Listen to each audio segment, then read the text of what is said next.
നമസ്കാരം, മലയാളി വാർത്തയിലേക്ക് സ്വാഗതം. കരുവാറ്റയിലെ കൊലപാതക കേസ് 13കാരിയും സുഹൃത്തുക്കളും ചേർന്ന് നടത്തിയ കൊലപാതകം. ഈ ഒരു കേസിൽ പോലീസ് ആദ്യം സംശയിച്ചത് പ്രതിയല്ലാത്ത മറ്റൊരു കൗമാരക്കാരനെയായിരുന്നു. കഴിഞ്ഞ ശനിയാഴ്ചയാണ് മടപ്പുരയ്ക്കൽ പടിയിറ്റതിൽ ശിവൻകുട്ടി ചെട്ടിയാർ കൊല്ലപ്പെട്ടത്. 67 വയസ്സുകാരനെയാണ് അതിക്രൂരമായി കൗമാരക്കാർ കൊലപ്പെടുത്തിയത്. കൊലപാതകം ആസൂത്രണം ചെയ്തത് പെൺകുട്ടിയാണെന്ന് തിരിച്ചറിഞ്ഞ പോലീസ് ആശുപത്രിയിൽ നടത്തിയ രഹസ്യമായ നിരീക്ഷണത്തിലാണ് ഈ കൗമാരക്കാരനെ, അതായത് ഈ കേസിൽ പ്രതിയല്ലാത്തൊരു കൗമാരക്കാരനെ ആദ്യം സംശയിച്ചത്. പോലീസ് ഈ വ്യക്തിയെ നിരീക്ഷിക്കുന്നു, സംസാരത്തിനിടെ ഈ കൗമാരക്കാരൻ സംസാരിച്ച വിവരങ്ങളുടെ അടിസ്ഥാനത്തിലേക്കാണ് യഥാർത്ഥ പ്രതികളിലേക്ക് പോലീസ് എത്തിയത്. സംസാരത്തിനിടെ കൗമാരക്കാരൻ നൽകിയ ചില വിവരങ്ങൾ അത് പിന്നീട് പോലീസിന് യഥാർത്ഥ പ്രതികളിലേക്ക് എത്താനുള്ള വഴിയെ നയിക്കപ്പെടുകയായിരുന്നു. കൊലപാതകത്തിന് ശേഷമുള്ള രാത്രി പെൺകുട്ടി ആലപ്പുഴ മെഡിക്കൽ കോളേജ് ആശുപത്രിയിൽ പ്രസവ ശുശ്രൂഷയിലുള്ള ബന്ധുവായ യുവതിക്ക് കൂട്ടിരുന്നു.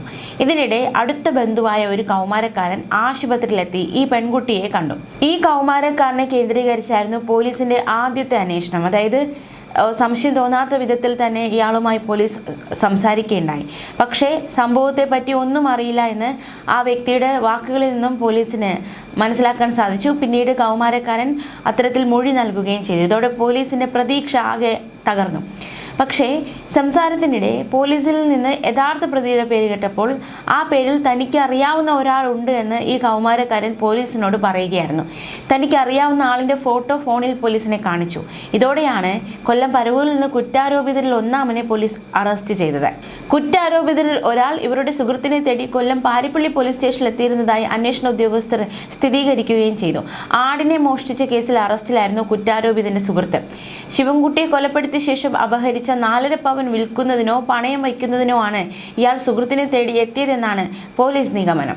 സ്വർണം വിൽക്കാൻ ആധാർ കാർഡ് ആവശ്യമായതിനാലാണ് സഹായം തേടുക എന്ന തീരുമാനത്തിലേക്ക് എത്തിയത്. പക്ഷേ സ്റ്റേഷനിലെത്തിയെങ്കിലും സുഹൃത്തിനെ കാണാനാകാതെ ഇയാൾ മടങ്ങി. അതേസമയം അക്ഷരാർത്ഥത്തിൽ അന്വേഷണ സംഘം വലിയൊരു പ്രതിസന്ധിയിലാണ്. അതായത് പെൺകുട്ടി മൊഴി മാറ്റുന്നുണ്ട്. ആദ്യം പറഞ്ഞു മുത്തച്ഛൻ മോശമായി പെരുമാറി, അതുകൊണ്ട് കൊലപാതകം ചെയ്തു എന്നാണ്. രണ്ടാമത് പറഞ്ഞത് ഈ മോഷണ ശ്രമം തടഞ്ഞു, മോഷ്ടിക്കാൻ ശ്രമിച്ചത് കണ്ടുപിടിച്ച് ഭീഷണിപ്പെടുത്തിയത് വൈരാഗ്യമായി കൊലപ്പെടുത്തിയെന്നാണ്. ഇതിലേതാണ് ശരിയായ കാരണമെന്ന് കണ്ടെത്താനുള്ള നെട്ടോട്ടത്തിലാണ് പോലീസ്. ആ ഒരു റിപ്പോർട്ട് കൂടി നമുക്ക് വിശദമായി നോക്കാം.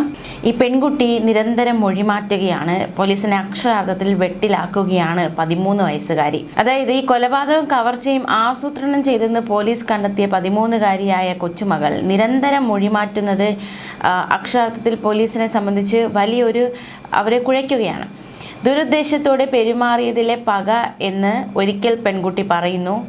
മാത്രമല്ല മറ്റൊരിക്കൽ പറയുന്നു തന്നെ കള്ളി എന്ന് വിളിച്ചതിൻ്റെ പകയാണ് കൊലപാതകത്തിന് കാരണമെന്നാണ്.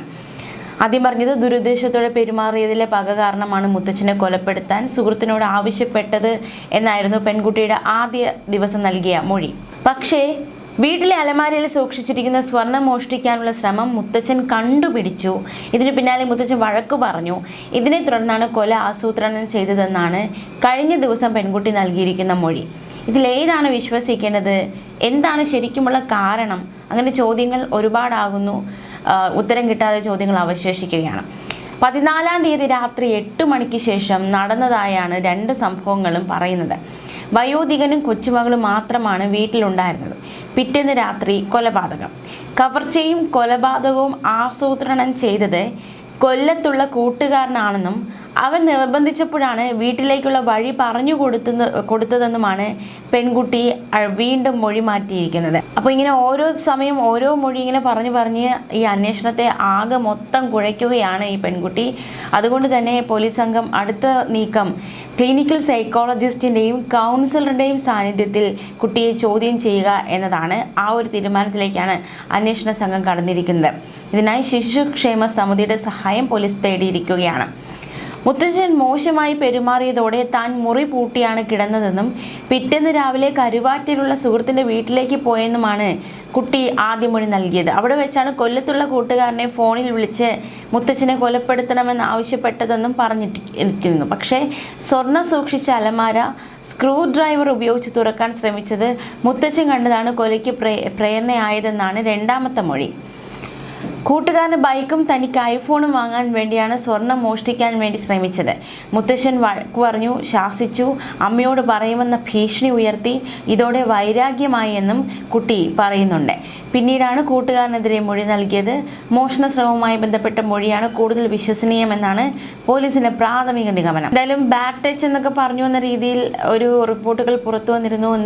മാത്രമല്ല മോഷണ ശ്രമം കണ്ടുപിടിച്ചു. ഇതിലേതാണ് യഥാർത്ഥ കാരണം, എന്താണ് കൊലയ്ക്ക് കാരണമായത്, അല്ലെങ്കിൽ കൊല ചെയ്യണമെന്ന തീരുമാനത്തിലേക്ക് നയിക്കപ്പെട്ടത് ഏത് സാഹചര്യത്തിലാണ് എന്ന ചോദ്യത്തിന് കൃത്യമായ ഉത്തരം അന്വേഷണ സംഘത്തിന് ഇതുവരെ കിട്ടിയിട്ടില്ല. അതിനുള്ള നീക്കങ്ങളാണ് പോലീസിന്റെ ഭാഗത്തു നിന്നും ഉണ്ടാകുന്നത്. അതേസമയം കഴിഞ്ഞ ദിവസം മറ്റൊരു നീക്കം കേസുമായി ബന്ധപ്പെട്ടുണ്ടായി. മോഷണം മുതൽ വിൽക്കാൻ സഹായിച്ച കൊല്ലം പരവൂർ കല്ലുംകുന്ന് സ്വദേശിയെ സാക്ഷിയാക്കാൻ പോലീസ് നീക്കം. കവർന്ന സ്വർണം ഒളിപ്പിക്കാനും വിൽക്കാനും സഹായിച്ച ഈ 21-കാരനെ കേസിൽ പ്രതി ചേർക്കാൻ ആദ്യം തീരുമാനിച്ചിരുന്നു. പക്ഷേ ഇയാളുടെ സാക്ഷിമൊഴി പോലീസിന്റെ കണ്ടെത്തലുകൾക്ക് ബലം നൽകുമെന്ന നിയമോപദേശം കിട്ടി.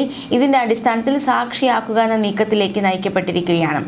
പരവൂർ സ്വദേശികളായ 3 ആൺകുട്ടികൾ 15-ാം തീയതി രാത്രിയോടെ ഹരിപ്പാട്ടെത്തുകയും കൊലപാതകം നടത്തിയ ശേഷം 16-ന് പുലർച്ചെയാണ് പരവൂരിലെത്തിയതെന്നാണ് പോലീസ് കണ്ടെത്തൽ. കരുവാറ്റിൽ നിന്ന് കവർന്ന 4.5 പവൻ സ്വർണം ഇവർ സുഹൃത്തായ കല്ലുംകുന്ന് സ്വദേശിയെ ഏൽപ്പിക്കുകയാണ്. ഇതിൽ നിന്ന് 1 ഗ്രാം തൂക്കം വരുന്ന മോതിരം 16,500 രൂപയ്ക്ക് വിറ്റ് പണം പ്രതികൾക്ക് നൽകിയതായി യുവാവ് പോലീസിന് മൊഴി നൽകി. ബാക്കി സ്വർണ്ണാഭരണങ്ങൾ ഇയാളുടെ വീട്ടിൽ നിന്നും വിൽപ്പന നടത്തിയ മോതിരം പരവൂരിലെ ജ്വല്ലറിയിൽ നിന്നും പോലീസ് കണ്ടെടുത്തിട്ടുണ്ട്. മോതിരം വാങ്ങിയ ജ്വല്ലറി ഉടമയും കേസിൽ സാക്ഷിയാകും. പ്രതികളിൽ ഒരാളുടെ അമ്മയുടെ സ്വർണ്ണാഭരണമാണെന്നും അമ്മയുടെ ചികിത്സയ്ക്കായി ഇത് പണയം വയ്ക്കാൻ സഹായിക്കണമെന്നും പറഞ്ഞാണ് തന്നെ ഏൽപ്പിച്ചതെന്നാണ് കല്ലുംകുന്ന് സ്വദേശി പോലീസിന് നൽകിയിരിക്കുന്ന മൊഴി. അതേസമയം പെൺകുട്ടിയെ juvenile justice board Kozhikode observation ഹോമിലേക്കാണ് അയച്ചിരിക്കുന്നത്. പ്രത്യേക ശ്രദ്ധയും പരിചരണവും ആവശ്യമുള്ള കുട്ടികളെ ഗവൺമെന്റ് ചിൽഡ്രൻസ് ഹോമുകളിലും കുറ്റകൃത്യത്തിൽ ഉൾപ്പെട്ട കുട്ടികളെ ഗവൺമെന്റ് ഒബ്സർവേഷൻ ഹോമിലുമാണ് പാർപ്പിക്കുക. പെൺകുട്ടികളുടെ ഒബ്സർവേഷൻ ഹോം കോഴിക്കോട്ടും ആൺകുട്ടികളുടേത് ചേർത്തല മായിത്തറയിലുമാണ്.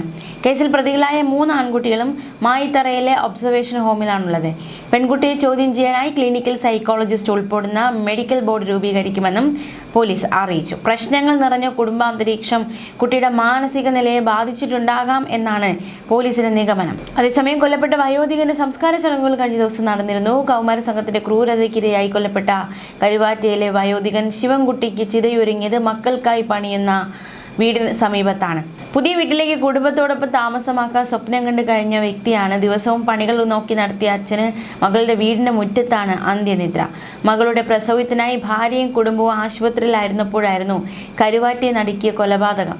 മക്കൾക്കായി 2 വീടുകൾ നിർമ്മിക്കുകയായിരുന്നു. ഒന്ന് ഏകദേശം പൂർത്തിയായി, മറ്റൊന്നിന്റെ ഫൗണ്ടേഷൻ ജോലികൾ പുരോഗമിക്കുകയാണ്. വിദേശത്തുള്ള മകൾ എത്തുന്നതുവരെ സൂക്ഷിച്ചിരുന്ന മൃതദേഹം മകൾ എത്തിയതോടെ ഏറ്റുവാങ്ങി സംസ്കാരം നടത്തുകയായിരുന്നു.